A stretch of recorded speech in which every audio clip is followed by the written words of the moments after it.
Assalamualaikum warahmatullahi wabarakatuh.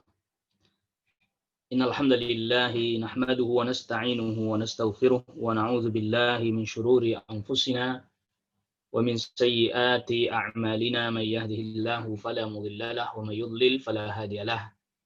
Asyhadu an la ilaha illallah wahdahu la syarika lahu wa asyhadu anna Muhammadan 'abduhu wa rasuluh. Ya ayyuhalladzina amanu taqullaha haqqa tuqatih wa la tamutunna illa wa antum muslimun. Ya ayyuhan nasu taqu rabbakumul ladzi khalaqakum min nafsin wahidah wa khalaqa minha zawjaha wa batha minhuma rijalan katsiran wa nisaa'a wattaqullaha alladzi tasaaluna bihi wal arham innallaha kana 'alaikum raqiba. Ya ayyuhalladzina amanu taqullaha wa qulu qawlan sadida yuslih lakum a'malakum wa yaghfir lakum dhunubakum ومن يطع الله ورسوله فقد فاز فوزا عظيما أما بعد فإن أصدق الحديث كتاب الله وخير الهدي هدي محمد صلى الله عليه وسلم وشر الأمور محدثاتها وكل محدثة بدعة وكل بدعة ضلالة وكل ضلالة في النار. Ikhwatal iman, a'azzakumullah. Pada pertemuan kita di kesempatan pagi hari ini, alhamdulillah kita selalu memuji Allah Subhanahu wa taala, di mana Allah Subhanahu wa taala juga selalu melimpahkan nikmat-Nya kepada kita. Salawat salam semoga juga terlimpahkan selalu kepada Nabi kita Nabi Muhammad sallallahu alaihi wasallam, kepada keluarga, kepada kerabat dan juga kepada seluruh sahabat radhiyallahu anhum ajma'in. Ikhwatal iman, a'azzakumullah. Di pertemuan kita pagi hari ini melanjutkan qiraah dan pembahasan kitab Al-Mulakhas fi Syarhi Kitabi At-Tauhid. Dan sekarang kita masuk kepada bab yang ke-18. Pada bab yang ke-18 ini, Asy-Syaikh Al-Muallif, Asy-Syaikh Al-Musannif rahimahullahu taala, yaitu Asy-Syaikh Muhammad Ibn Abdul Wahhab rahimahullahu taala mendatangkan ayat ke-56 dari surat Al-Qasas sebagai judul babnya.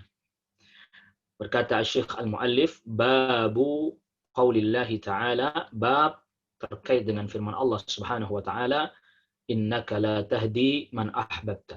Sesungguhnya engkau tidak bisa memberikan hidayah kepada siapa yang engkau cintai. Tamam al-ayah, ini sempurnanya ayat, walakinallaha yahdi may yasha, tetapi Allah memberikan hidayah kepada siapa yang Allah kehendaki, wa huwa a'lamu bil muhtadin, dan Allah lah yang Maha mengetahui siapa orang yang mendapatkan petunjuk, atau siapa-siapa saja mereka yang mendapatkan petunjuk dari Allah Subhanahu wa taala. Bab ke-18 ini Syekh Al-Muallif datangkan ayat ini atau ayat ke-56 dari surat Al-Qasas ini hendak menjelaskan bahwa Nabi Shallallahu alaihi wasallam tidak memiliki kuasa apapun, bahkan terhadap orang yang paling dekat dengan beliau sallallahu alaihi wasallam sekalipun, yaitu pamannya Abu Thalib. Nabi sallallahu alaihi wasallam tidak bisa memberikan hidayah kepada pamannya sendiri. Yang ini menunjukkan bahwa hidayah mutlak milik Allah Subhanahu wa taala, bukan milik siapapun. Ini yang dimaksud adalah hidayah at-taufiq, hidayah al-qabul, hidayah menerima kebenaran dan mau mengamalkan kebenaran. Adapun hidayah yang berupa petunjuk kepada kebenaran, Nabi sallallahu alaihi wasallam sudah jelaskan, yaitu hidayatul irsyadi wal bayan. Hidayah berupa penjelasan, pengarahan kepada yang hak, kepada yang benar. Nabi sallallahu alaihi wasallam sudah beritahukan dan sampaikan. Tetapi hidayah mau menerima kebenaran, mau mengamalkan kebenaran, ini mutlak milik Allah Subhanahu wa taala. Setelah sebelumnya pada bab yang ke-17, Asy-Syaikh Al-Muallif Al-Musannif mendatangkan bab syafaat. Syafaat mutlak milik Allah Subhanahu wa taala. Nabi sallallahu alaihi wasallam pun tidak bisa memberikan syafaat kecuali setelah mendapat izin dari Allah Subhanahu wa taala. Maka pada bab ini menegaskan bahwa hidayah mutlak milik Allah, itu berarti bahwa Nabi sallallahu alaihi wasallam tidak memiliki kuasa apa-apa. Tidak bisa memberikan syafaat tanpa izin Allah. Tidak bisa memberikan hidayah kepada paman yang terdekat sekalipun. Maka ini merupakan bantahan, sanggahan kepada mereka yang berdoa atau meminta kepada orang-orang saleh yang sudah wafat. Tatkala masih hidup saja, tidak bisa berbuat apa-apa, apalagi setelah wafatnya mereka. Munasabatul babi li kitabit tauhid. Ketersesuaian bab ini dengan kitabut tauhid. Anna fihi radda ala ubadil quburi. Bahwa sesungguhnya di dalam bab ini terdapat sanggahan, bantahan terhadap para penyembah kubur. Alladzina ya'taqiduna, yang mereka memiliki keyakinan fil anbiya, terkait dengan para nabi. Wassalihina, dan orang-orang saleh. Mereka memiliki keyakinan bahwa para nabi dan orang saleh memiliki an-naf'a wad-dhar. Memiliki, memberikan manfaat, ya, mendatangkan madarat. Mereka punya keyakinan itu. Wadzalika, dan yang demikian itu, annahu idza kana an-nabi sallallahu alaihi wasallam. Jadi sesungguhnya apabila Nabi sallallahu alaihi wasallam qad harasa, Nabi sallallahu alaihi wasallam sangat menginginkan ala hidayati ammihi, untuk memberikan hidayah kepada pamannya. Fi hayatihi, tatkala hidupnya Nabi dan juga pamannya masih hidup. Falam yatayassar lahu, sedangkan Nabi sallallahu alaihi wasallam tidak bisa melakukan hal itu. Artinya tidak mudah baginya, artinya tidak diberikan hal itu. Pamannya tidak bisa mendapatkan hidayah. Bahkan wada'alahu ba'da mautihi. Nabi sallallahu alaihi wasallam pun mendoakan pamannya setelah wafatnya pamannya. Ternyata apa? Fanuhiya an dzalika. Nabi sallallahu alaihi wasallam pun dilarang untuk melakukan hal tersebut. Wa dzakara subhanahu. Dan Allah Subhanahu wa taala menyebutkan anna Rasul, bahwa sesungguhnya Rasul sallallahu alaihi wasallam la yaqdiru ala hidayati man ahabba, tidak bisa memberikan hidayah kepada siapa yang Nabi cintai. Yang Nabi inginkan dapat hidayah tapi tidak dapat hidayah. Fahada yadullu. Maka hal ini menunjukkan ala annahu sallallahu alaihi wasallam, bahwa sesungguhnya Nabi sallallahu alaihi wasallam la yamliku dharra wa la naf'a. Bahwa Nabi sallallahu alaihi wasallam tidak memiliki madarat, manfaat bagi siapapun. Artinya Nabi sallallahu alaihi wasallam tidak bisa memberikan manfaat kepada pamannya sendiri. Karena Nabi sallallahu alaihi wasallam manusia, hamba. Tidak bisa berbuat apa-apa kecuali yang Allah Subhanahu wa taala perkenankan. Maka kalau begitu, fabatala ta'alluqu bihi, maka batallah bergantung kepada Nabi sallallahu alaihi wasallam bi jalbin naf'i, dalam hal mendatangkan manfaat, wa daf'a dhurri, dan menolak madarat.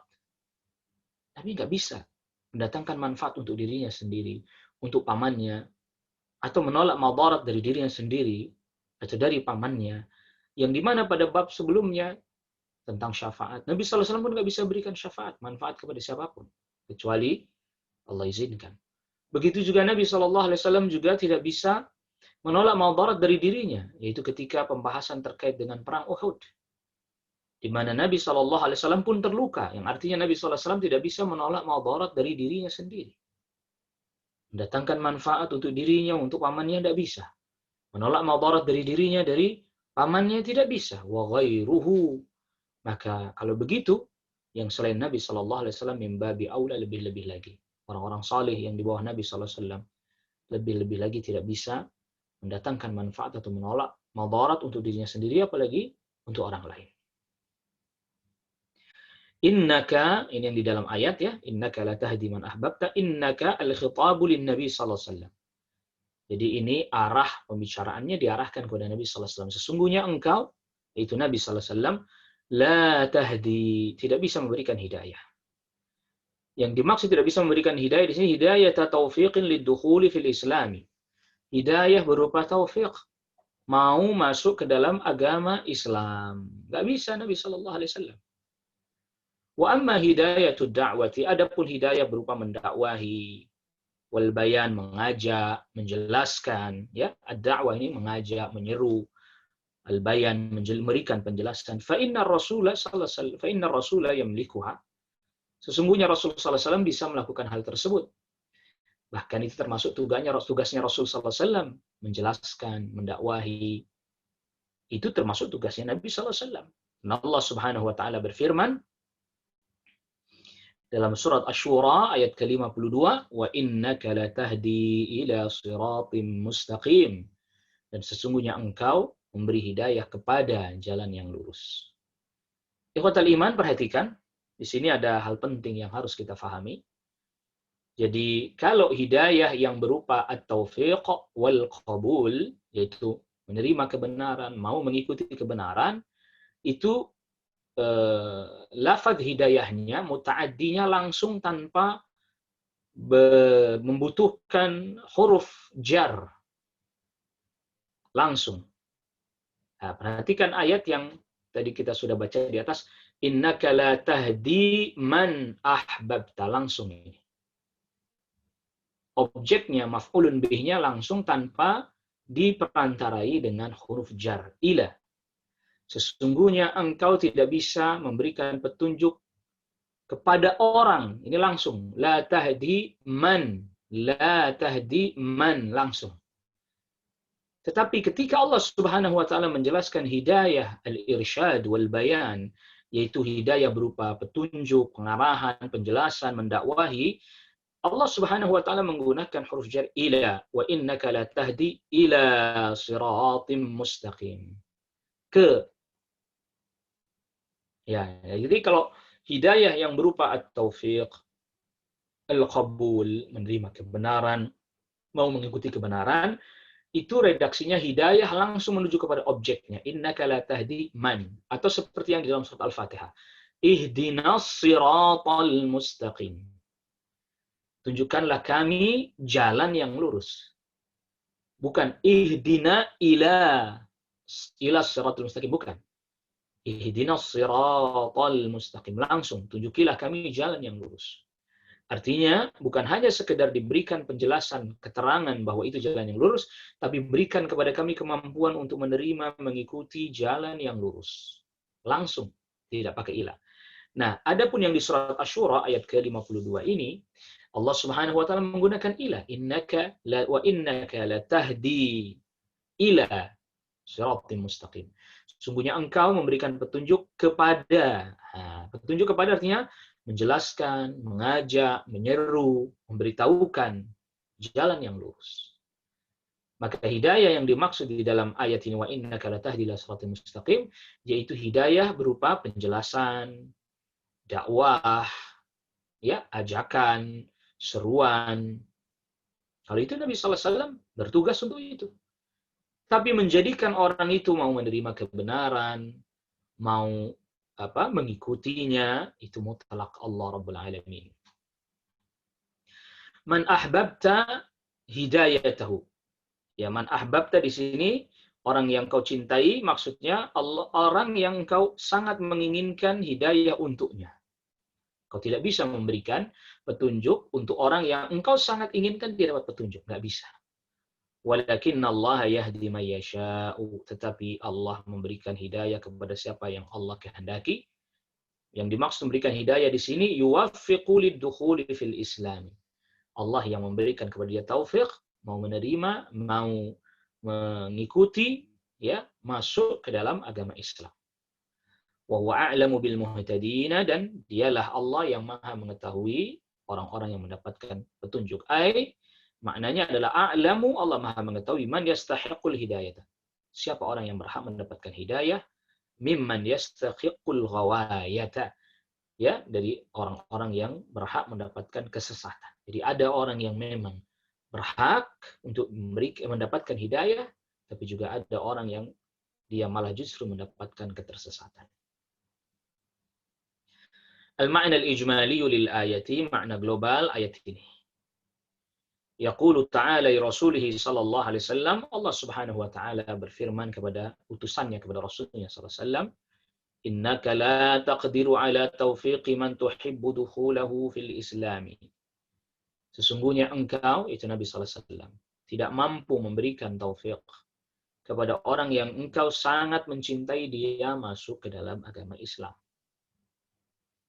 Walakinna dzalika innama yakunu, tetapi hal tersebut tak lain tak bukan, ya ada biyadillahi, ada di tangan Allah Subhanahu wa taala. Fahuwa alladhi yuwaffiqu man syaa'a lahu, maka Allah lah yang memberikan taufik kepada siapa yang Allah kehendaki agar mau masuk ke dalam agama Islam. Wa huwa a'lamu, dan dialah Allah yang Maha mengetahui biman yastahiquhu, orang yang berhak mendapatkan hidayah, mimman la yastahiquhu, dari orang yang tidak mendapatkan hidayah. Allah yang tahu siapa yang berhak mendapatkan hidayah, siapa yang tidak berhak mendapatkan hidayah. Dan ini tentu sesuai dengan hikmah Allah Subhanahu wa taala. Ya, jadi bukan berarti tatkala Allah Subhanahu wa taala tidak memberikan hidayah berupa hidayah taufik tadi, mau menerima kebenaran, mau mengikuti kebenaran, itu bukan berarti Allah zalim kepada hamba tersebut. Itu betul-betul adalah hak Allah mutlak bagi Allah, dan Allah yang Maha mengetahui, serta juga hikmah di balik hikmah apa di balik mengapa ada yang tidak diberi hidayah oleh Allah Subhanahu wa taala. Jadi bukan berarti Allah Subhanahu wa taala zalim, enggak. Tidak. Allah tidak akan menzalimi hambanya. Munasabatul ayati lil babi, ketersesuaian ayat ini dengan bab ini, anna fiha dalalatan wadihatan. Di dalam ayat ini terdapat petunjuk atau penjelasan yang sangat jelas. Ala anna Rasul, bahwa sesungguhnya Rasul sallallahu alaihi wasallam la yamliku dharra wala naf'a. Nabi sallallahu alaihi wasallam tidak memiliki madarat, manfaat. Wala ata'a wala man'a. Dan juga Nabi sallallahu alaihi wasallam tidak bisa memberi atau tidak memberi. Wa annal amra, dan sesungguhnya segala urusan kullahu biyadillahi, seluruhnya ada di tangan Allah. Fa fiha ar-raddu, dan di dalam ayat ini terdapat bantahan alal ladzina yunadunahum, bagi orang yang memanggil Nabi sallallahu alaihi wasallam, ya. Lebih lagi setelah Nabi sallallahu alaihi wasallam wafat. Litafrijil kurubati, untuk supaya melapangkan kesulitan-kesulitan, Nabi tidak bisa. Apalagi setelah beliau wafat, wa qada'il hajati, dan memenuhi hajat. Tidak bisa. Kalau Nabi sallallahu alaihi wasallam tidak bisa, maka yang selain Nabi sallallahu alaihi wasallam lebih tidak bisa lagi. Ma yustafadu minal ayati, faedah-faedah yang bisa diambil dari ayat ini. Yang pertama, ar-raddu 'ala alladhina ya'taqiduna anna al-awliya'a yanfa'una aw yadhurruna wa yatasarrafuna ba'da al-mauti 'ala sabilil karamati. Faedah yang pertama, ar-raddu, bantahan, 'ala alladhina, bagi orang-orang, ya'taqiduna, yang meyakini annal awliya, bahwa para wali, yanfa'una, bisa memberi manfaat, atau yadurruna, atau mendatangkan madarat, wa yatasarrafuna, dan mereka bisa mempunyai kendali, melakukan pengendalian atas jagat raya ini ba'dal mauti, setelah kematian. Ala sabilil karamati, diyakini sebagai karamah. Nah, ini. Jadi karamah para wali, ada orang yang meyakini bahwa para wali walaupun sudah mati masih bisa menolong, masih bisa datangkan manfaat, masih bisa datangkan madarat, masih bisa melakukan kendali pada jagat raya ini. Gak bisa. Kalau Nabi Shallallahu Alaihi Wasallam, beliau masih hidup saja, beliau tidak punya kendali apa-apa atas pamannya, sehingga pamannya tidak bisa mendapatkan hidayah. Ya, apalagi yang selain Nabi Shallallahu Alaihi Wasallam dari kalangan wali atau orang saleh, makin gak bisa. Apalagi setelah wafatnya.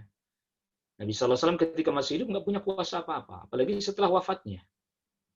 Apalagi kemudian para wali, orang saleh, ya, ini kan seringkali dianggap bahwa orang saleh walaupun sudah mati sebenarnya nggak mati, masih bisa berbuat begini, berbuat begitu. Nggak bisa ya. Ini terkait dengan rububiyah Allah Rabbul Alamin. Ya, bahwa yang mengendalikan jagat raya ini mutlak Allah Rabbul Alamin, termasuk juga yang memberikan hidayah, taufik, mutlak Allah Rabbul Alamin. Faedah yang kedua ini, anna hidayah taufiqi, sesungguhnya hidayah taufik biyadillahi subhanahu, di tangan Allah Subhanahu wa taala. Mutlak di tangan Allah. Nabi sallallahu alaihi wasallam pun tidak bisa berbuat apa-apa. Yang ketiga, itsbatul ilmi lillahi subhanahu, menetapkan ilmu bagi Allah Subhanahu wa taala, dan ilmunya Allah Subhanahu wa taala tidaklah baru ada muncul bi wujudi al-ma'lum. Setelah ada sesuatu yang diketahui, baru ilmunya Allah datang. Enggak. Jauh sebelum ada segala sesuatu, Allah telah mengetahui. Makhluknya belum ada. Allah Subhanahu wa taala telah mengetahui makhluknya detail rinci. Ya. Yang keempat, faedah yang keempat, itsbatul hikmati lillahi subhanahu, menetapkan hikmah bagi Allah Subhanahu wa taala. Jadi ada hikmah di balik itu. Yang kita mungkin sebagian telah mengetahui, sebagian lagi banyak yang belum kita ketahui. Mengapa Allah Subhanahu wa taala tidak memberikan hidayah kepada Abu Talib? Ada hikmah di balik itu tentunya. Ya. Tidak lantas kemudian Allah Subhanahu wa taala berbuat tanpa ada hikmah. Yang kelima, ibtalu ta'alluqi bi ghairillahi, ini membatalkan bergantung kepada selain Allah. Akan Nabi sallallahu alaihi wasallam saja tidak bisa. Ya, ada orang bergantung kepada Nabi sallallahu alaihi wasallam, dia nggak bisa. Abu Talib nggak bisa bergantung kepada Nabi sallallahu alaihi wasallam, nggak bisa. Dan Allah Subhanahu wa taala tafaddula wa ihsana sebagai anugerah, sebagai kemuliaan, sebagai kedermawanan Allah, Allah Subhanahu wa taala perkenankan Nabi sallallahu alaihi wasallam untuk memohonkan syafaat kepada Abu Talib, yang dimana syafaat itu hanya meringankan siksa bagi pamannya, di mana neraka hanya sampai mata kakinya yang kemudian mendidih otaknya, itu yang paling rendah, tapi tidak bisa diangkat dari neraka. Murni itu hak Allah Rabbul Alamin. Lantas kemudian selanjutnya Asy-Syaikh Al-Musannif rahimahullahu taala Asy-Syaikh Muhammad bin Abdul Wahhab At-Tamimi An-Najdi rahimahullahu taala mendatangkan riwayat yang dikeluarkan oleh Al-Imam Al-Bukhari yang menjelaskan dari ayat yang di surat Al-Qasas ayat ke-56 tadi. Apa yang menjadi latar belakang ayat ini turun atau sabab nuzul hadhil ayah, sebab turunnya ayat ini, yaitu terkait kisahnya Nabi sallallahu alaihi wasallam dengan pamannya Abu Talib. Berkata Asy-Syaikh fi Shahih, di dalam hadis yang sahih, itu Sahih Al-Bukhari, ya,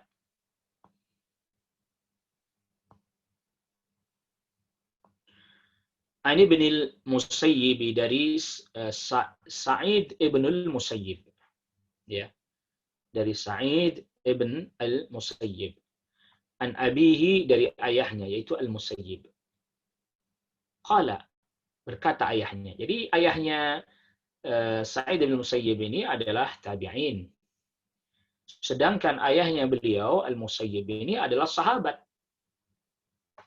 Jadi jangan sampai ada persangkaan bahwa loh, seorang tabi'in kok menceritakan kejadian tentang Abu Talib, kan tabi'in nggak berjumpa dengan Nabi sallallahu alaihi wasallam. Kita katakan sebagaimana yang disebutkan di dalam sanad yang disebutkan oleh Imam Bukhari ini, bahwa yang mengatakan ini adalah Al-Musayyib, yaitu ayahnya Sa'id ibn al-Musayyib, dan Al-Musayyib ini adalah seorang sahabat.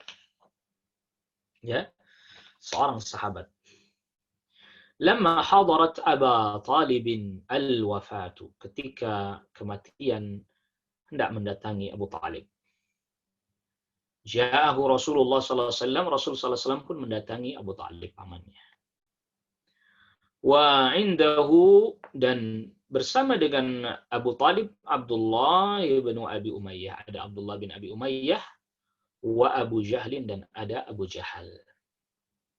Ketika Nabi sallallahu alaihi wasallam datang, di sebelahnya ada Abdullah bin Abi Umayyah dan juga ada Abu Jahal, yaitu Amr bin Hisham. Faqala lahu, maka Nabi sallallahu alaihi wasallam berkata kepada pamannya itu Abu Talib, ya ammi qul la ilaha illallah, wahai pamanku ucapkan la ilaha illallah, kalimatan uhajju laka biha indallah, satu perkataan, kalimatan uhajja laka bi indallah, yang aku jadikan pembelaan untukmu di hadapan Allah Subhanahu wa taala.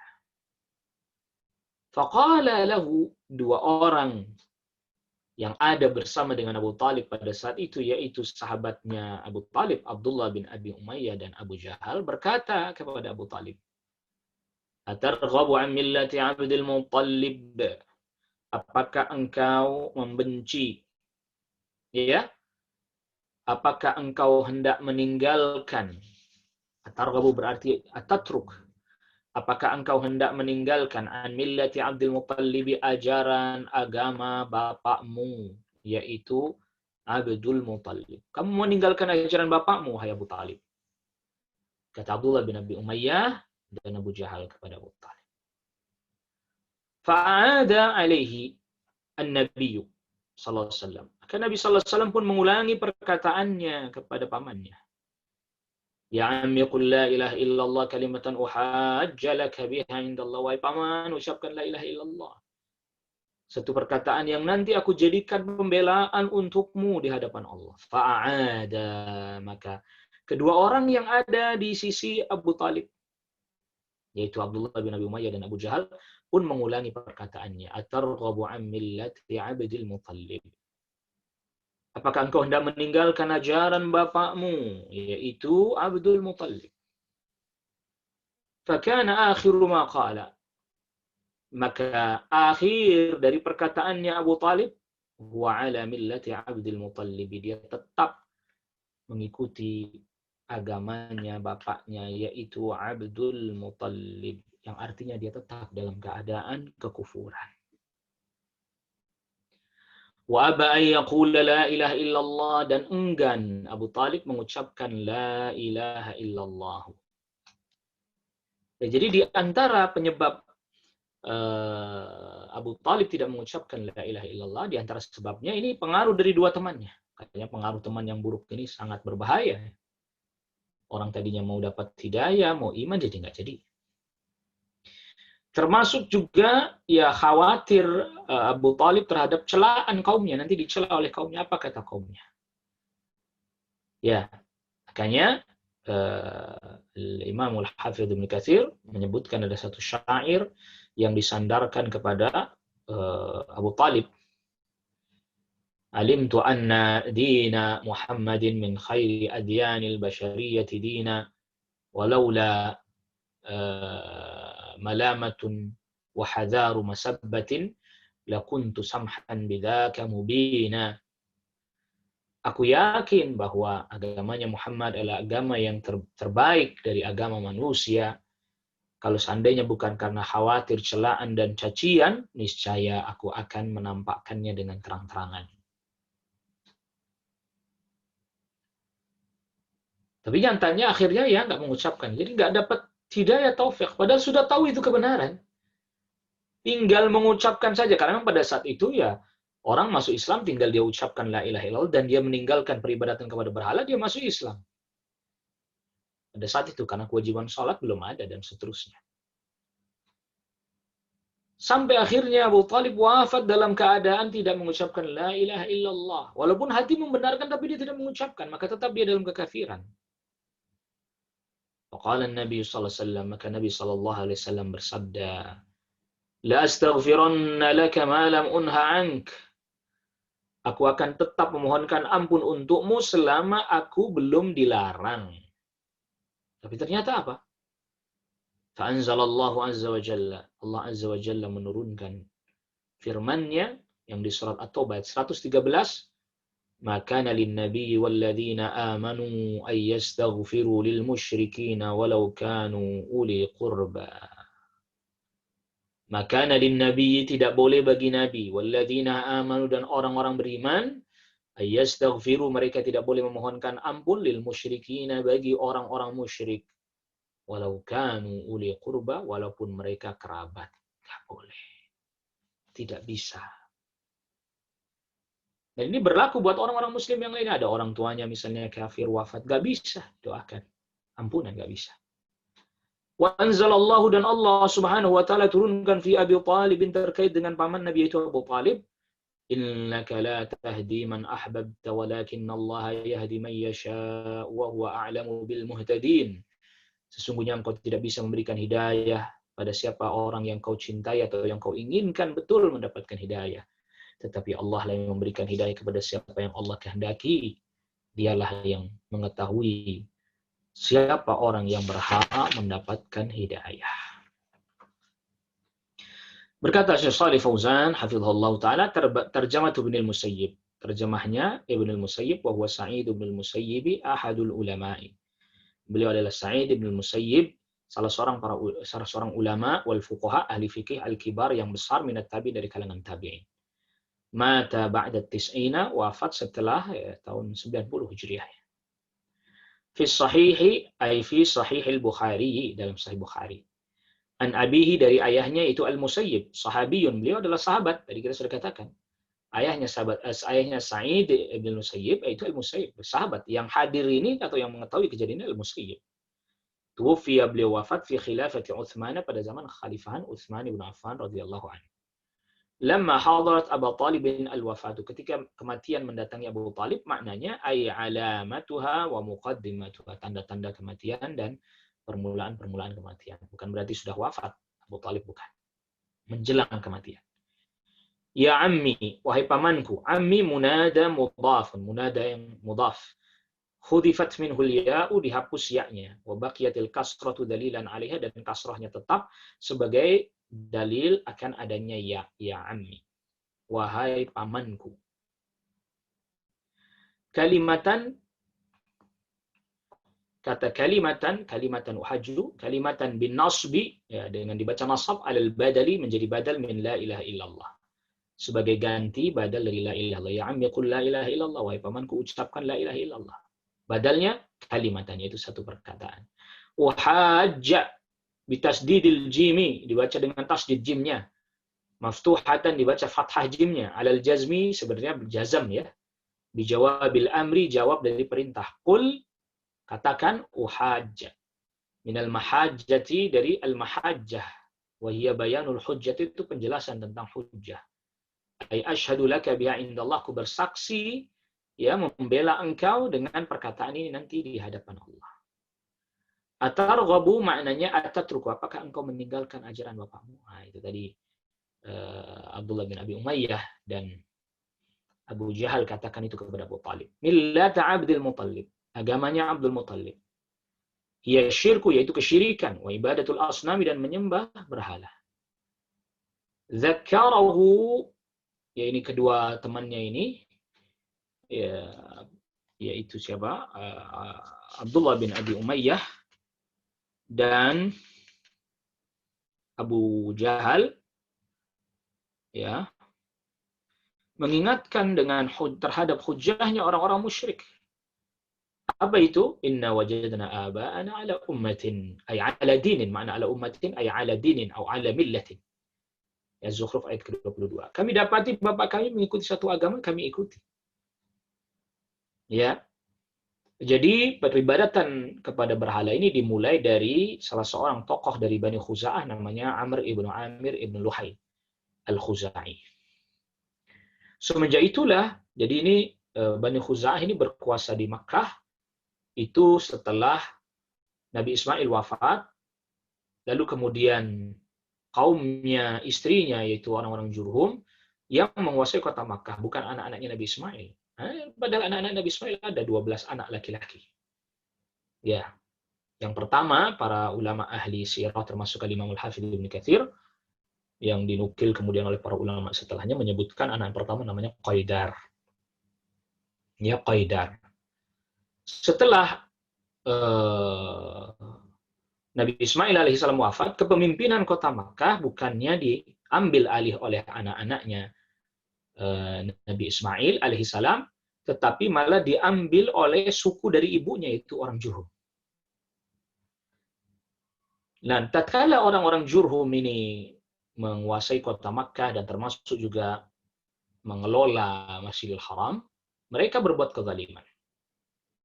Ketika ada orang-orang yang menunaikan ibadah haji, diambillah harta mereka.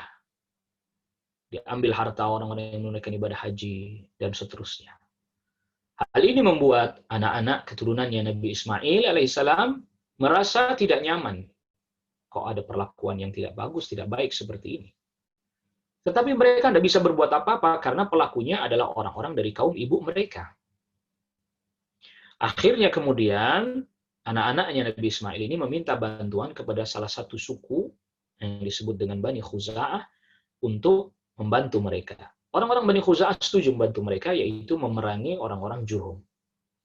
Akhirnya orang-orang Jurhum pun diperangi sampai akhirnya mereka kalah dan terusirlah mereka dari kota Makkah. Namun, sebelum meninggalkan kota Makkah, mereka pun mengubur mata air Zam-Zam. Jadi semenjak itu mata air Zam-Zam nggak diketahui keberadaannya sampai nanti pada masa kakeknya Nabi SAW, Abdul Muttalib. Bermimpi yang kemudian beliau menggali kembali mata air Zam-Zam. Maka memancarlah kembali air Zam-Zam dan diketahuilah kembali keberadaan mata air Zam-Zam. Setelah orang-orang Jurhum terusir dari kota Makkah, maka orang-orang Bani Khuza'ah ternyata mereka lah yang kemudian menguasai kota Makkah termasuk pengelolaan Masjidil Haram. Bukan diterima atau diambil oleh anak-anaknya dari Nabi Ismail alaihissalam. Ketika Bani Khuza'ah menguasai kota Makkah inilah ada seorang tokoh namanya Amr ibnu Amir ibn Luhai al-Khuzai. Ada dua versi. Versi yang pertama dia pergi ke Syam.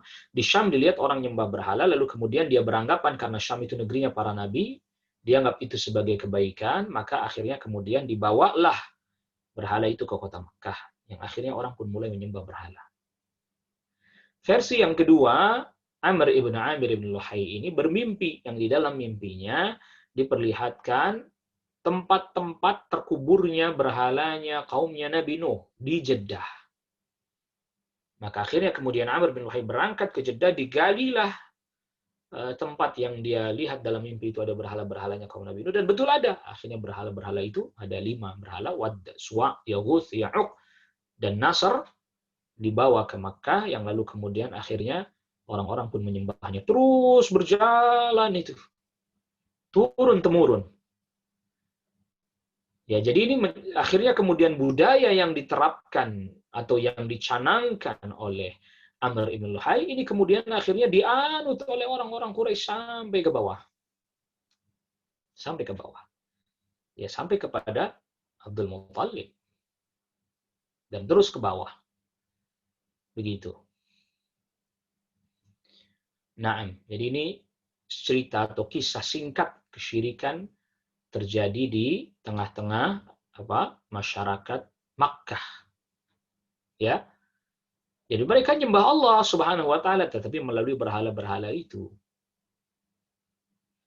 Nah, ketika Nabi SAW mengajak pamannya Abu Talib untuk mengucapkan la ilaha illallah, Abdullah bin Abi Umayyah, Abu Jahal, Amr bin Hisham mulai menyampaikan, kamu mau meninggalkan ajaran bapakmu sendiri, yaitu Abdul Muttalib. Fa'ada alaihi Nabi SAW, Nabi SAW pun mengulangi perkataannya, ay a'ada alaihi maqalatahu, Nabi pun mengulangi perkataannya kepada Abu Talib. Wahia qauluhu, yaitu perkataan Nabi SAW, ya ammi qul la ilaha illallah, wahai pamanku ucapkan la ilaha illallah. Nabi mengulangi, wa'ada alaihi. Abdullah bin Abi Umayyah dan Abu Jahal pun mengulangi perkataan mereka, ay a'ada alaihi Abu Jahlin wa Abdullah, yaitu Abdullah bin Abi Umayyah, maqalatahuma, mengulangi perkataannya. Wahia, yaitu perkataan, atarghabu an millati Abdul Muttalib, apakah engkau membenci atau hendak meninggalkan ajaran bapakmu, yaitu Abdul Muttalib. Huwa ala millati Abdul Muttalib, sampai akhirnya Abu Talib tetap mengikuti millahnya Abdul Muttalib. Ya, artinya tetap dalam kekufuran. Istabdal ar-rawi bi dhamiril mutakallimi dhamiril ghaibi. Ar-rawi yang meriwayatkan ini mengganti dhamir mutakallim. Ya, dhamir mutakallim itu dhamir saya dengan dhamir ghaib, yaitu huwa, dia. Ya, jadi tidak mengatakan bahwa saya tetap mengikuti agamanya Abdul Muttalib. Tidak. Diganti dia. Itu pamannya Nabi. Jadi pamannya Nabi akhir perkataannya bahwa saya, mestinya begitu ya, saya tetap mengikuti ajaran bapak saya Abdul Muttalib. Tapi oleh rawi diganti dia mengikuti ajarannya Abdul Muttalib. Istiqbahan karena menganggap buruk lil lafdzil madhkuri, lafadz yang disebut, artinya lafadz itu dianggap buruk ya kalau pakai saya tetap berada di atas agama bapak saya Abdul Muttalib. Wa aba ayyaqula la ilaha illallah, dan Abu Talib enggan mengucapkan la ilaha illallah. Hada ta'kidun lima qablahu. Ini menguatkan apa yang sebelumnya. Yaitu bahwa tetap mengikuti agamanya Abdul Muttalib. Maka nalin Nabi, ini yang ayat yang di surat At-Taubah ayat 113 ya. Tidak patut bagi Nabi. Ay ma yanbaghi, tidak patut. Wa huwa khabarun bi ma'na nahyi, dia adalah pengkhabaran tapi maknanya larangan. Yang artinya tidak boleh, tidak patut bagi seorang nabi dan orang beriman memohonkan ampun untuk orang musyrik, walaupun itu keluarganya. Yang dimaksud tidak patut sini adalah larangan, dilarang. Al-makna al-ijmali lil hadithi, makna global hadis ini, kana Abu Talib yahmi Nabi sallallahu alaihi wasallam min adza qaumihi. Abu Talib selalu menjaga Nabi sallallahu alaihi wasallam dari perilaku buruk kaumnya. Wa fa'ala min himayatihi ma lam yaf'alhu ghairuhu minan nasi, dan Abu Talib menjaga Nabi, melakukan sesuatu untuk menjaga Nabi yang belum pernah dilakukan oleh manusia lain atau yang tidak dilakukan oleh manusia lain. Oleh karena itulah fakana sallallahu alaihi wasallam, oleh karena itulah Nabi sallallahu alaihi wasallam harisan ala hidayatihi. Nabi sallallahu alaihi wasallam sangat menginginkan hidayah bagi pamannya ini yang sudah membelanya, yang sudah menjaganya. Wa min dzalika, dan di antara bukti Nabi sangat menginginkan hidayah kepada pamannya, annahu adahu lamma marida. Nabi sallallahu alaihi wasallam menjenguknya tatkala beliau sakit. Faja'ahu, lantas Nabi mendatanginya. Wa huwa fi siyaqil maut, sedangkan Abu Talib hampir saja menuju kepada kematiannya. Wa arada alaihi al-islam, dan menawarkan kepadanya Islam. Liyakuna khatimata hayati, agar supaya penutup kehidupannya pamannya di atas agama Islam. Liyahsula lahu bidzalika al-fawz was-sa'adatu, agar supaya dengan mengucapkan kalimat la ilaha illallah pamannya bisa mendapatkan keberuntungan, kebahagiaan. Wa talaba minhu, dan Nabi sallallahu alaihi wasallam meminta dari pamannya ayaqula kalimat at-tauhid, agar mengucapkan kalimat tauhid la ilaha illallah. Tapi apa yang terjadi? Wa arada alaihi al-musyrikuna ayyabqa ala dini abai. Tetapi orang-orang musyrik justru malah mendorong pamannya agar tetap di atas agama bapak moyangnya. Alladhi huwa syirk, yaitu kesyirikan. Yaitu orang musyrik yang dimaksud di sini adalah Abu Jahal dan Abdullah bin Abi Umayyah. Li'ilmihim, karena orang-orang musyrik ini tahu bima tadullu alaihi hadhil kalimat, itu apa yang ditunjukkan kalimat ini, kalimat la ilaha illallah. Yaitu min nafyi syirki, menafikan kesyirikan, wa ikhlasil ibadati lillahi wahdahu, dan mengikhlaskan, memurnikan ibadah hanya kepada Allah saja. Orang musyrik tahu makna ini. Makna la ilaha illallah. Bagaimana enggak tahu itu bahasa mereka? Ya. Jadi mereka mengingatkan kepada Abu Talib tentang agama bapaknya Abdul Muthalib. Yang dibangkitkan itu adalah apa? Perasaan. Masa sih kamu mau ninggalin ajaran bapak kamu? Kalau bahasa kita sekarang. Masa kamu kira bapak kamu ini salah? Kamu sangka bahwa bapak kamu ini hendak menjerumuskanmu? Kamu kira bahwa nenek moyang kita, guru-guru kita, tetua-tetua kita, tokoh-tokoh kita, mereka neraka semua? Lihat. Dibangkitkan altifah, perasaan. Ya, terkait dengan kasih sayang kepada para orang tua, terdahulu, pendahulu, tokoh-tokoh, nenek moyang. Dibangkitkan itu. Wa'adan nabiyyu, dan Nabi sallallahu alaihi wasallam pun mengulangi lagi. Talabat talaffudhi, meminta kepada pamannya agar mengucapkan bisyahadati, dengan kalimat syahadat, min ammihi, dari pamannya. Paman, ucapkan la ilaha illallah, paman. Wa'adal musyrikun al-mu'aradata, dan orang musyrik pun mengulangi perkataan yang menentang perkataan Nabi. Wasaru, dan mereka menjadi sebab, wasaru sababan, dan mereka menjadi sebab lisaddihi 'anil haqqi, terhalangnya Abu Talib dari kebenaran. Wa mautihi 'ala syirki, dan menjadi sebab kematiannya Abu Talib tetap berada di atas kesyirikan. Jadi tetap mereka terus membangkitkan perasaan Abu Talib terkait dengan orang tuanya terdahulu, ya, ajaran nenek moyang yang terdahulu. Itu tadi, makanya di antara salah satu metode orang-orang musyrik membuat orang jadi terhalang dari kebenaran dan hidayah adalah dibangkitkan perasaannya terkait orang-orang terdahulu. Memang semua orang tua kita jadi salah semua. Orang tua kita memang kemudian neraka semuanya. Bagaimana kamu ini, lihat. Wa inda dzalika, dan dalam keadaan seperti itu ketika pamannya sudah wafat dalam keadaan kekufuran. Dalam keadaan yang seperti itu, halafan Nabi sallallahu alaihi wasallam. Nabi Nabi SAW pun bersumpah, la yatlubanna lahu minallahil maghfirata, bahwa Nabi SAW akan terus meminta ampunan kepada Allah. Saking Nabi SAW menginginkan kebaikan bagi pamannya. Sampai wafat dalam keadaan kekufuran, Nabi pun tetap akan memohonkan ampunan untuk pamannya ini. Belum turun larangan ya. Ma lam yumna, selama belum dilarang min dzalika, dari hal tersebut.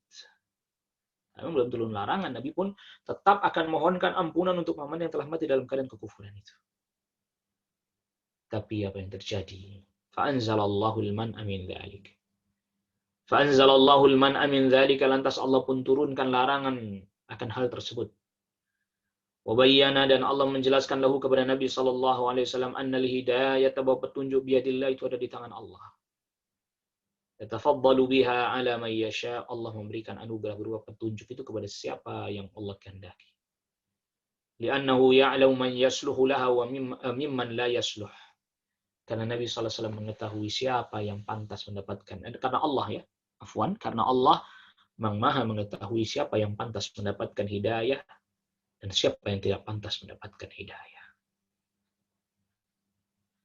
Munasabatul hadithi lil babi, ketersesuaian hadis ini dengan judul bab, anna Rasulullah sallallahu alaihi wasallam, bahwa Rasul sallallahu alaihi wasallam la yamliku naf'an, tidak memiliki manfaat. Liman huwa aqrabun nasi ilaihi, bagi orang yang sangat dekat dengan Nabi sallallahu alaihi wasallam, pamannya sendiri. Nabi sallallahu alaihi wasallam tidak bisa memberikan manfaat. Ya. Mimma yadullu, ini termasuk hal yang menunjukkan ala butlanit ta'alluqi alaihi sallallahu alaihi wasallam. Ini menunjukkan batalnya yang bergantung kepada Nabi sallallahu alaihi wasallam li jalbin naf'i, dalam hal mendatangkan manfaat, atau daf'id dharri, atau menolak mudarat. Wa ghairuhu min babi aula, dan selain Nabi makin tidak bisa lagi mendatangkan manfaat, menolak mudarat. Ma yustafadu minal hadithi, faedah-faedah yang bisa diambil dari hadis ini. Yang pertama, jawazu iyadatil maridil musyriki idza rujja islamu. Bolehnya menjenguk orang yang sakit musyrik kalau memang diharapkan keislamannya. Kalau enggak, ya enggak. Yang kedua, madarratu ashabis su'i, bahayanya teman-teman yang buruk, wa qurana'i syarri, teman-teman yang jelek, alal insani, bagi manusia. Jadi ini diantara penyebab Abu Thalib tidak mau mengucapkan la ilaha illallah, adanya teman yang buruk di sekitarnya pada saat itu. Abdullah bin Abi Umayyah, Abu Jahal. Maka Nabi SAW mengingatkan kita agar kita mencari teman yang baik. Rasul SAW bersabda dalam hadis diriwayatkan Abu Daud At-Tirmidzi, ar-rajulu ala dini khalilihi, seseorang itu mengikuti agama temannya. Falyanzur ahadukum man yukhalil. Hendaklah salah seorang di antara kalian memperhatikan siapa yang hendak dijadikan teman dekatnya.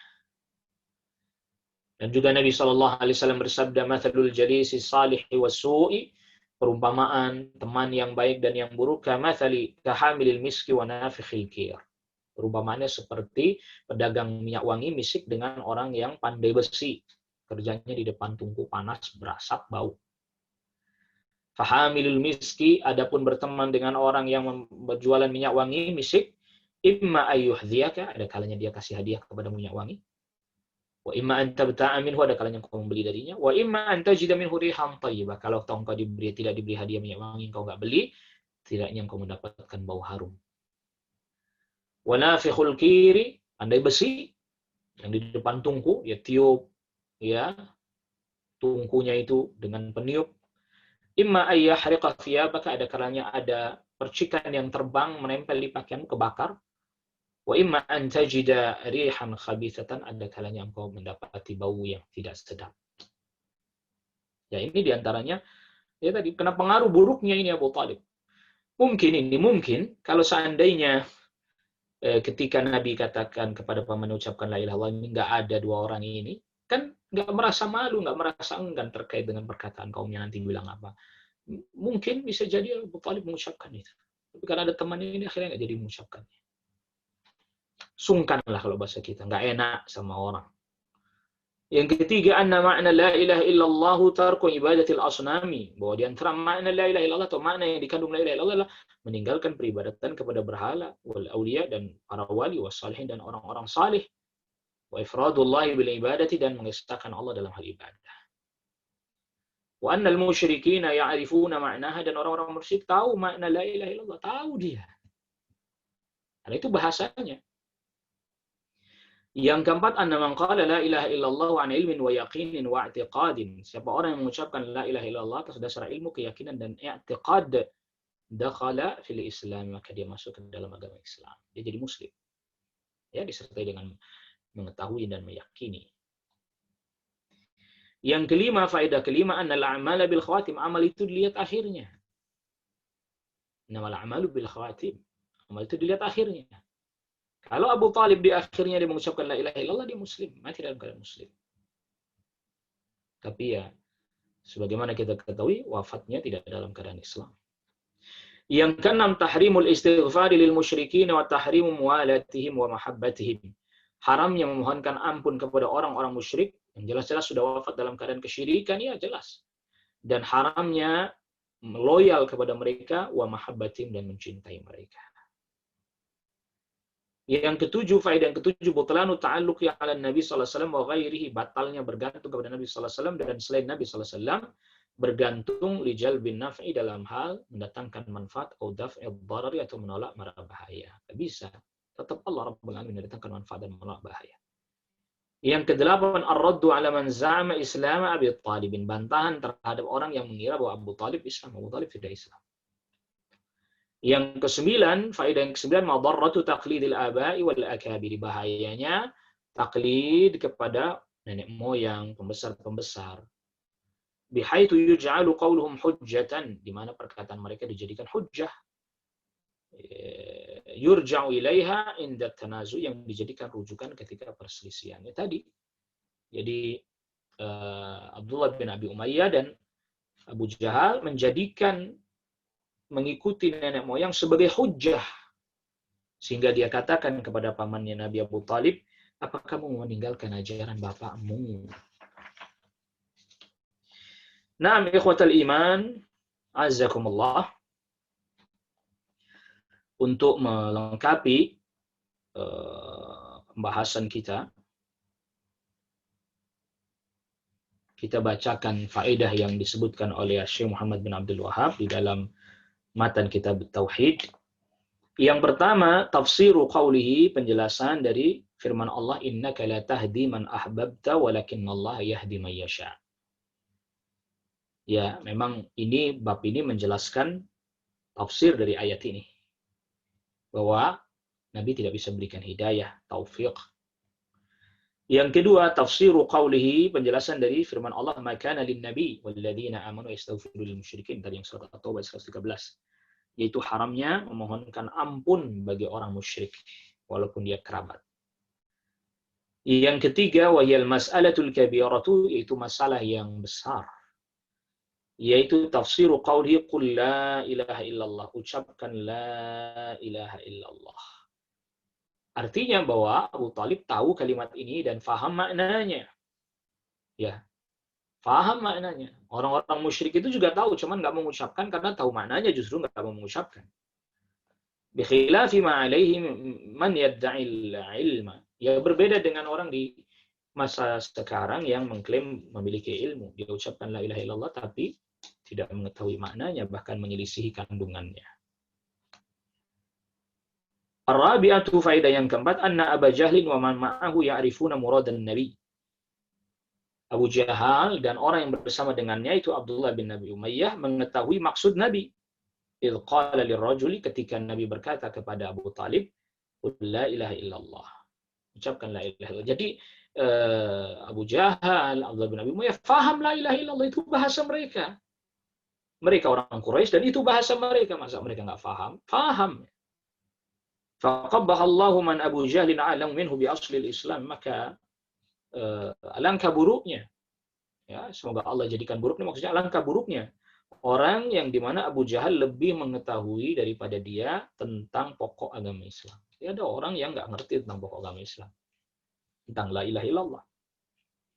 Sedangkan Abu Jahal paham, ngerti. Nah, nggak mungkin kalau nggak paham dia. Itu bahasanya, itu redaksinya, itu lafadznya. Bahkan dibacakan mereka kepada mereka ayat, mereka paham kan, itu bahasa mereka. Yang kelima, ini penting, ini yang tidak disebutkan Syekh Saleh Fauzan di dalam faedah-faedah yang disebutkan, ini disebutkan Syekh Muhammad Abdul Wahab.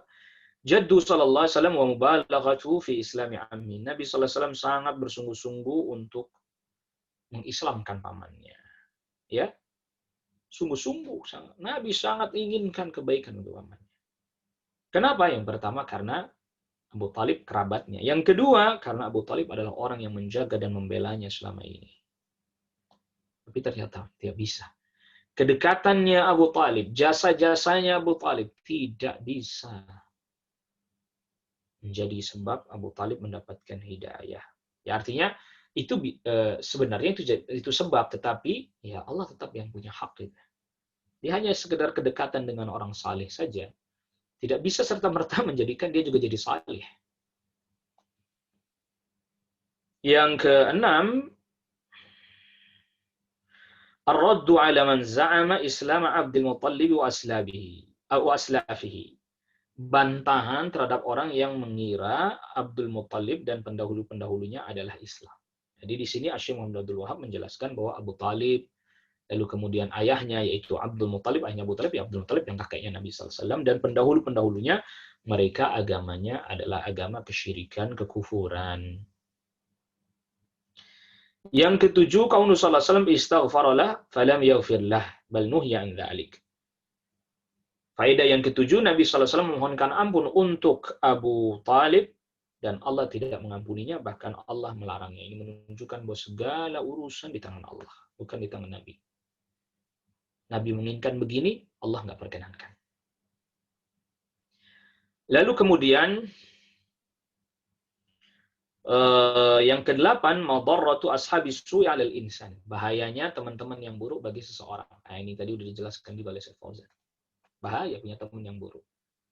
Jadi kita nih kadang sering kali dilecehkan oleh orang, dihina, Anda ini eksklusif, ya nggak mau berteman dengan seorang orang. Ya, nggak apa-apa daripada Anda tersesat. Jadi lebih utama kita menyelamatkan diri sendiri dibandingkan pandangan orang. Kadang kita terpengaruh pandangan orang. Lu nggak enak orang bilang begini, kita disangka nggak mau bergaul. Ya daripada Anda tersesat kena pengaruh. Lalu yang ke-10, yang ke-9, madarratu ta'dzimil aslafi wal akabiri. Bahaya mengikuti para pendahulu, nenek moyang. Kalau mereka dalam keburukan terus diikuti, bahaya. Jangan diikuti kalau keburukan, tinggalkan. Kalau yang baik ya diikuti. Yang ke-10, asyubhatu lil mubtilina fi dzalik listidlali Abi Jahlin bidzalik. Ini syubhat bagi orang-orang yang membatalkan kebenaran dengan berdalil dengan nenek moyang. Sebagaimana Abu Jahal juga berdalil begitu. Apa mereka salah? Apa mereka semuanya di neraka? Apa mereka semuanya sesat?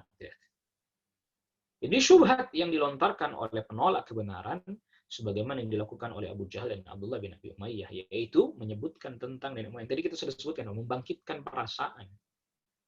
Masa sih mereka salah? Gitu. Yang ke-11, asyahidu li kaunil a'mali bil khawatim li'annahu law qalaha lanafa'atu. Ini di dalamnya terdapat faedah bahwa amal itu lihat akhirnya. Tadi udah jelaskan juga oleh Syekh Fauzan. Sehingga kalau seandainya Abu Talib mengucapkan la ilaha illallah, niscaya itu betul-betul bermanfaat bagi dirinya. Karena itu penghujung akhir perkataan dari hidupnya la ilaha illallah. Dan Nabi sabdakan, man qala la ilaha illallah, man kana akhiru kalami la ilaha illallah dakhala al-jannah.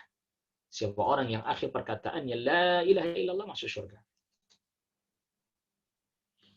Ya tentu bukan hanya mengatakan ya. Kalau Abu Talib kan dia sudah paham, sudah mengerti, tinggal diucapkan saja. Yang ke-12, faedah yang ke-12, at-ta'ammul fi kibari hadhihi syubhati fi qulubil dhalin. Memperhatikan alangkah besarnya syubhat ini di dalam hati orang-orang yang tersesat. Lianna fil qissati, karena di dalam kisah ini, annahum lam yujadiluhu illa biha. Orang-orang yang tersesat, Abu Jahal, Abdullah bin Abi Umayyah, tidaklah menyanggah kecuali dengan syubhat ini. Artinya syubhat mengikuti nenek moyang. Jadi itu memang syubhat terbesar itu. Ma'amubalaghati sallallahu alaihi wasallam fi takrib, padahal Nabi sallallahu alaihi wasallam sangat mengulang-ulang. Jadi Nabi sangat mengulang-ulang perkataan, paman ucapin la ilaha illallah, Anda nanti akan saya bela, Anda akan selamat di hadapan Allah. Tapi begitu besarnya syubhat mengikuti nenek moyang ini sampai diulang-ulang juga oleh Abu Jahal dan Abdullah bin Abi Umayyah. فَلِأَجْلِ عَظَمَتِهَا وَوُضُوحِهَا عِنْدَهُمْ يَقْتَصَرُوا عَلَيْهِ. Maka karena saking begitu besarnya, jelasnya hujjah atau syubhat yang mereka bawa, sehingga mereka tidak membawakan syubhat lain kecuali hanya itu saja. Yaitu apa? Mengikuti nenek moyang. Syubhat itu aja yang diulang-ulang. Sudah dari dulu begini, Islam di negeri kita itu memang kayak begini. Masa guru-guru kita salah semuanya? Masa nenek moyang kita semuanya neraka semuanya? Ya nggak mungkin orang segitu banyaknya kok neraka semuanya, dan seterusnya, dan seterusnya. Jadi ternyata di antara syubhat yang paling besar yang dipegang dan disebarkan oleh orang-orang musyrik pada masa Rasulullah SAW adalah syubhat mengikuti ajaran nenek moyang. Ya, nah, tetapi ternyata sampai sekarang syubhat itu pun yang juga diulang-ulang. Masa guru-guru kita selama ini salah? Nenek moyang kita, bapak-bapak kita selama ini salah. Para tokoh-tokoh kita, pembesar kita selama ini salah semua. Neraka semua mereka.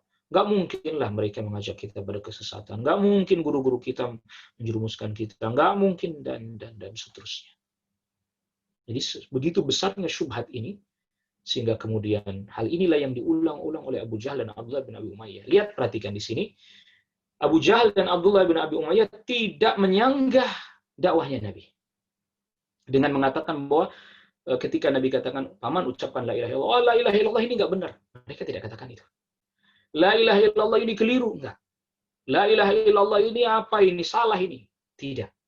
Mereka tidak katakan itu. Itu tanda bahwa mereka faham la ilaha illallah. Bahwa itu hak, bahwa itu benar. Tapi syubhat yang terbesar yang ada pada hati mereka adalah, gimana nih dengan ajaran nenek moyang kita? Gimana nih dengan ajaran pendahulu kita? Masa kita tinggalkan gitu aja? Masa kita kemudian nggak melanjutkan apa yang telah dilakukan oleh mereka selama ini? Masa mereka semua sesat sih? Masa mereka semua bodoh sih? Nggak mungkin orang segitu banyaknya kok bodoh. Masa mereka semua neraka sih? Nggak mungkin. Begitu besarnya syubhat ini. Dan juga termasuk bukti bahwa begitu sangat berpengaruhnya syubhat ini pada sebagian orang, terlebih lagi orang-orang yang sudah tua. Mungkin kalau para pemuda ya masih mau berpikir ulang gitu. Maka oleh karena itu kebanyakan mereka yang masuk ke dalam agama Islam menjadi pengikutnya Rasulullah SAW dari kalangan para pemuda-pemuda. Yang mereka masih mau berpikir, masih mau merenung ulang, berpikir ulang.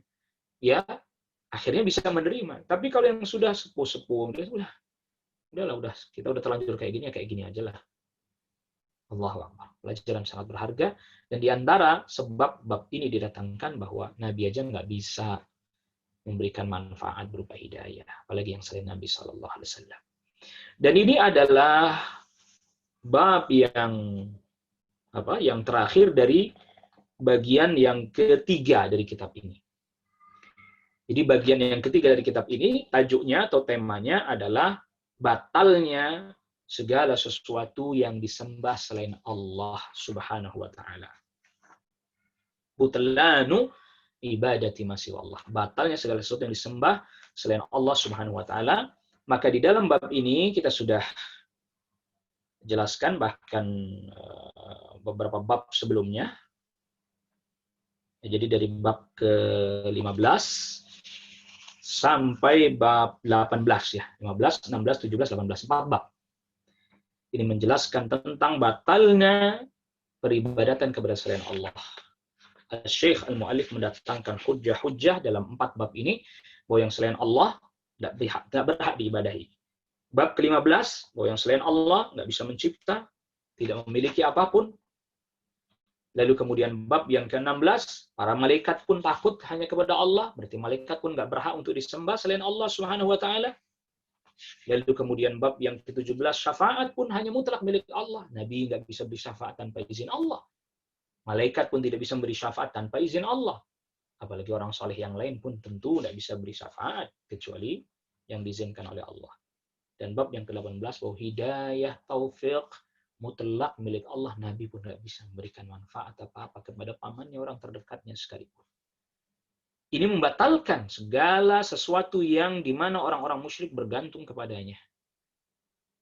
Dari semua sisi oleh Syekh dibatalkan bahwa yang selain Allah tidak bisa berbuat begini, yang selain Allah tidak bisa mencipta, selain Allah tidak bisa mengatur, tidak memiliki kuasa, selain Allah tidak bisa berikan syafaat, selain Allah tidak bisa berikan hidayah. Apapun siapapun, bahkan para malaikat, bahkan Nabi SAW untuk pamannya sendiri, orang-orang saleh apalagi nggak bisa. Maka selesailah pembahasan kita pada bagian yang ketiga dari Kitab Tauhid ini, yaitu temanya yang bagian ketiga adalah butlanu ibadati ma siwallah. Batalnya peribadatan kepada selain Allah. Jadi setelah bagian yang pertama, 5 bab itu adalah seperti muqaddimah bagi kitab tauhid, 5 bab yang pertama. Ya. Lalu kemudian selanjutnya bagian yang kedua dari kitab tauhid ini adalah penjelasan tentang tauhid, maknanya apa, termasuk contoh-contoh syirikannya pun disebutkan yang bertentangan dengan tauhid.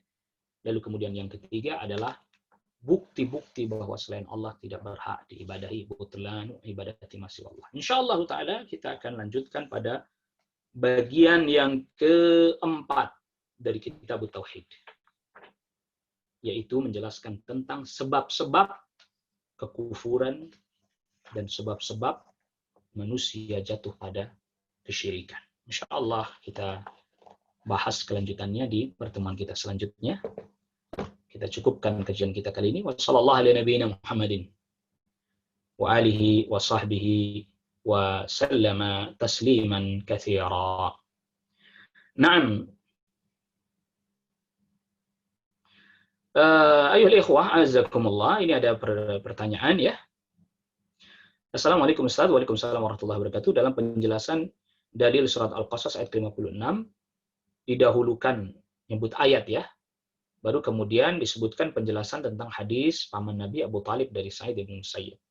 Dalam urutan kejadian manakah yang terlebih dahulu di antara dalil di atas, jazakallah khair. Jadi gini.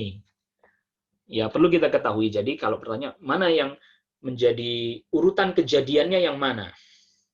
Ya, tentu sebabnya dulu baru turun ayat. Makanya kita sudah katakan ini sababu nuzuli al-ayah. Ya kalau bicara urutan kejadian, yang terjadi ya kisahnya Abu Talib dulu. Nabi SAW ajak pamannya, lalu kemudian pamannya tidak tahu, turunlah ayat. Baru turunlah ayat, yang dimana ayat itu mengatakan bahwa Nabi tidak bisa memberikan hidayah kepada orang yang Nabi cintai. Kalau urutan kejadian. Kalau pertanyaannya mengapa di dalam kitab tauhidnya, dalam kitab tauhidnya, Syekh Muhammad ibn Abdul Wahhab At-Tamimi menyebutkan ayat dulu, baru hadis. Karena Syekh Muhammad bin Abdul Wahhab memang menempuh jalan atau menempuh metode dalam kitab tauhid menyebutkan dalil dari Al-Quran dulu, baru kemudian menyebutkan dalil dari hadis. Metodenya Syekh begitu. Ya, wallahu alam, metodenya Syekh Muhammad bin Abdul Wahhab dalam kitab tauhid, beliau menyebutkan ayat terlebih dahulu, jadi ayatnya disebutkan dulu, baru kemudian menyebutkan hadis. Jadi yang disebutkan adalah urutan dalil, bukan urutan kejadian. Urutan dalil mana yang harus didahulukan disebut, ya jelas Al-Quran dulu. Dalil itu Al-Quran dulu, baru kemudian As-Sunnah atau hadis. Urutan dalil. Tapi kalau urutan kejadian, ya karena ini latar belakang turun ayat, maka kejadiannya dulu, baru turun ayat. Kejadian yang diceritakan dalam hadis, itu terjadi terlebih dahulu, baru kemudian turun ayat. Tapi kalau mengurutkan dalil mana dulu yang harus didahulukan, ya dalil Al-Quran dulu, baru hadis. Begitu ya. Jadi ini bicara kalau, jadi kejadiannya ayatnya dulu turun, baru apa sebabnya dulu ya. Sebabnya dulu, baru ayatnya turun. Itu namanya urutan kejadian. Ya, tetapi urutan pendalilan urutan mendatangkan dalil, asy-syekh mendatangkan dalil dari Al-Quran dulu, karena dalil kan Al-Quran dulu, baru kemudian hadis atau sunnah. Wallahu a'lam. Ini yang bisa kita kaji pada pertemuan kita di kesempatan pagi hari ini. Wassallallahu ala nabiyina Muhammadin wa alihi washabihi wa sallama tasliman katsira. Subhanakallah bihamdik, asyhadu an la ilaha illa anta astaghfiruka wa atubu ilaik. Wassalamualaikum warahmatullahi wabarakatuh.